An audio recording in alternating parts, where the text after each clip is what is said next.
Good day, friends. My name is Sunil Chetkakkad, specialization in market research, feasibility analysis, problem solving, sales strategies, marketing strategies, and specialize into real estate pan India. I am from Bombay Maharashtra. आज मैं आपके साथ discuss करना चाहता हूँ 4 module जो basic हैं हमारे रियल एस्टेट इंडस्ट्रीज़ में। तो कल जैसे मैं एक आईपीसी के एक बड़े डायरेक्टर्स के साथ बैठा था, इंटरनेशनल प्रॉपर्टी कंसल्टेंट के डायरेक्टर्स के साथ बैठा था, तो मुझे पता लगा कि काफ़ी ऐसे लोग हैं, बड़े जानकार, बड़े पोजीशंस पे हैं, उन्हें भी नहीं पता कि हम एक बेसिक 4 मॉड्यूल्स पे हमारा रियल एस्टेट टिका हुआ है। मैं आपके साथ वो शेयर करना चाहता हूँ। वो है रेसिडेंशियल सेल्स, कमर्शियल सेल्स और retail sales, warehousing and logistic industrial sales. ये 4 हमारे बेसिक मॉड्यूल्स हैं जिस पे हमारी रियल एस्टेट इंडस्ट्री चलती है, और इसके कुछ बेसिक स्ट्रैटेजीज़ है। अगर सेल्स वाले इसको समझ लें तो वो आसानी से अपने सेल्स क्लोज कर सकते हैं।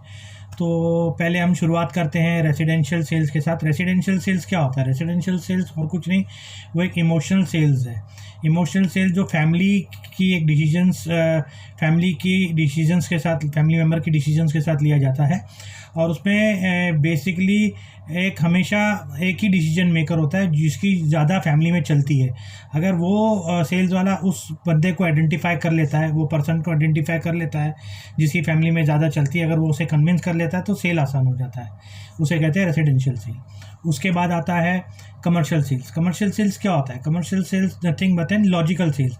लॉजिकल सेल्स उसे कहते हैं जो एक ग्रुप डिस्कशंस पे लिया जाता है, एक पैरामीटर्स पे कंपैरेटिव एनालिसिस करके, एक कंपटीटिव एनालिसिस करके वो डिसीजन लिया जाता है कंपनी के हक पे।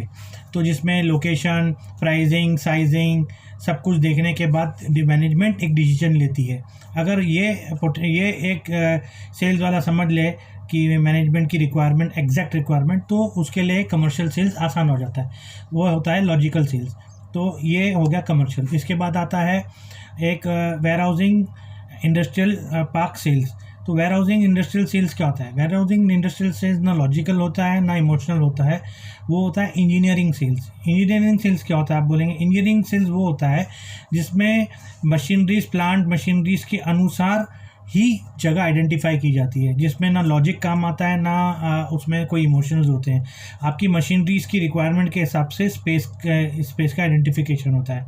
तो उसमें वेयर हाउसिंग इंडस्ट्रियल पार्क को जो ओनर्स हैं, जो डेवलपर्स हैं, वो उन्हें देखना चाहिए कि वो किस तरीके का वेयर हाउसिंग इंडस्ट्रियल पार्क लेके आ रहे हैं और वो किस इंडस्ट्री को केटर कर रहे हैं, और उन्हीं को टारगेट करके एमएसएमई को कर रहे हैं कि बड़े कंपनीज़ को कर रहे हैं, मैन्युफैक्चरिंग यूनिट्स को कर रहे हैं, सर्विस इंडस्ट्रीज़ को कर रहे हैं, या छोटे प्लांट एंड मशीनरीज वालों को कर रहे हैं। उस हिसाब से उनकी हाइट क्या है, उनकी लेंथ क्या है, उनकी विड्थ क्या है, और ऐसे इंडस्ट्रियल सेक्टर में क्या क्या साइजिंग होती है मशीनरीज की, उस हिसाब से हमारा गाला किनको सूट होगा, वो हिसाब से वो उस इंडस्ट्री की सेगमेंट को अगर वो केटर करते हैं तो उनकी सेल आसान हो जाती है।